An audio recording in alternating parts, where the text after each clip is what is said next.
esquema que você fez da IA e da IA preditiva que tem num eixo e a generativa que tem no outro eixo.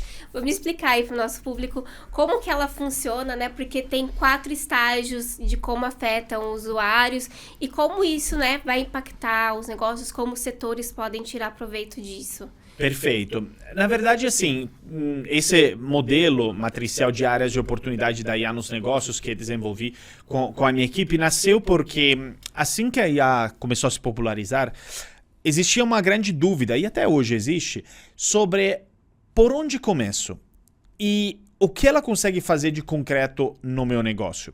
E então a gente destrinchou um pouco o que ela fazia, olhando para 2 eixos diferentes.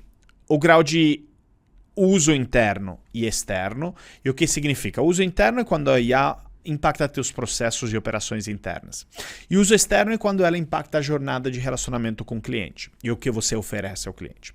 E no segundo eixo a gente botou a IA preditiva, que ela segue já uma lógica não tanto de fazer coisas para você, mas de te dizer coisas. Então entenderão por que eu distingo entre dizer e fazer.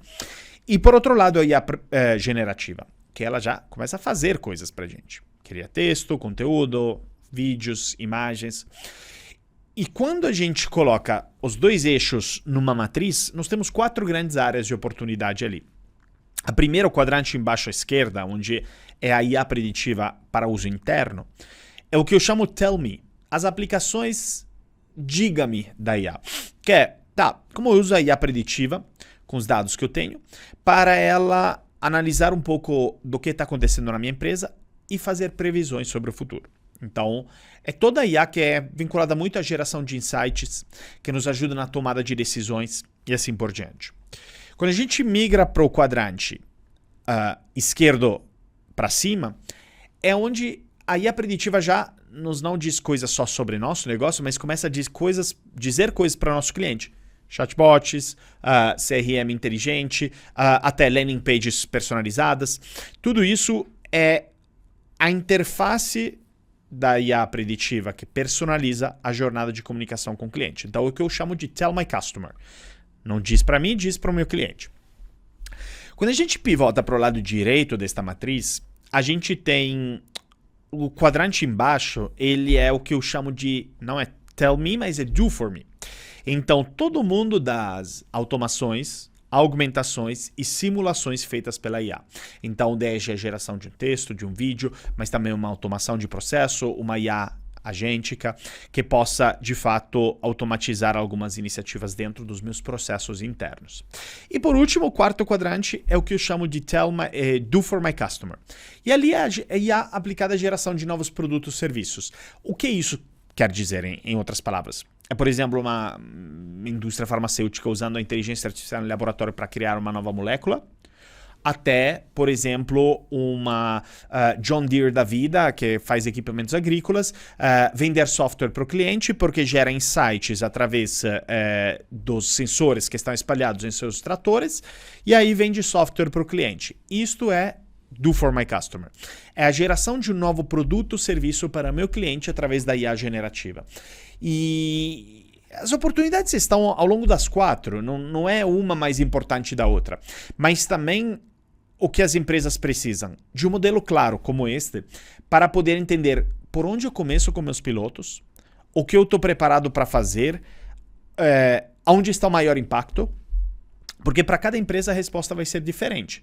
Mas também um motivo pelo qual, como o relatório do MIT Media Labs aponta que 95% dos pilotos eles não dão certo, é porque muitas vezes eles estão totalmente desalinhados com as dores do negócio. E segundo, com as áreas de aplicabilidade da IA dentro da empresa. Então, pouco se entende também onde começamos, o que escalamos, o que não escalamos. E então, eu acho que já fazer clareza, quase como se fosse um diagnóstico, e entender aonde que eu posso utilizar, ajudou muitas empresas e nos ajuda de forma geral para poder dar um direcionamento, um norte. Eu acho que é isso que a gente falou, inclusive, na User Conference e foi muito importante. Eu acho que, independente do setor, independente do tamanho da empresa, você precisa de um modelo claro, um framework para poder entender por onde começo.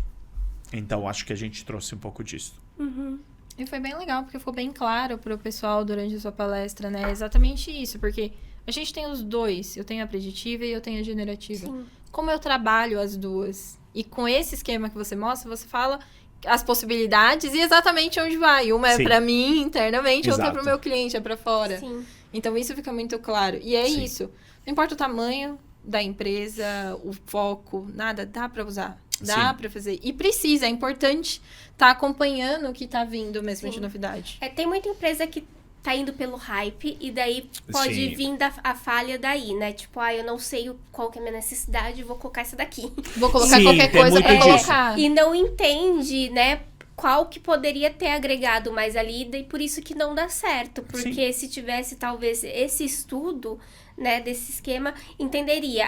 O meu negócio cabe essa daqui. Não adianta você colocar uma IA generativa se você precisa de uma preditiva. Não, ou exatamente. o usuário final se eu preciso pro meu colaborador. Exatamente.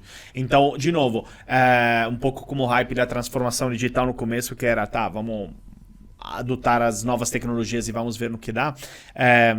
O risco aqui é maior porque, na verdade, você tem uma taxa de adoção muito maior, né? Antigamente, as ferramentas eram mais só limitadas ao TI, que inclusive tinha já um treinamento relacionado à tecnologia. Agora, se você começa a abrir, abre para todos, porque né, sem o crachá já todos usamos essas ferramentas. Então, quando a gente coloca o crachá, se a gente não está preparado aí, ou enfim, não tem uma clareza de onde precisamos começar e assim por diante, eu acho que é um grande risco.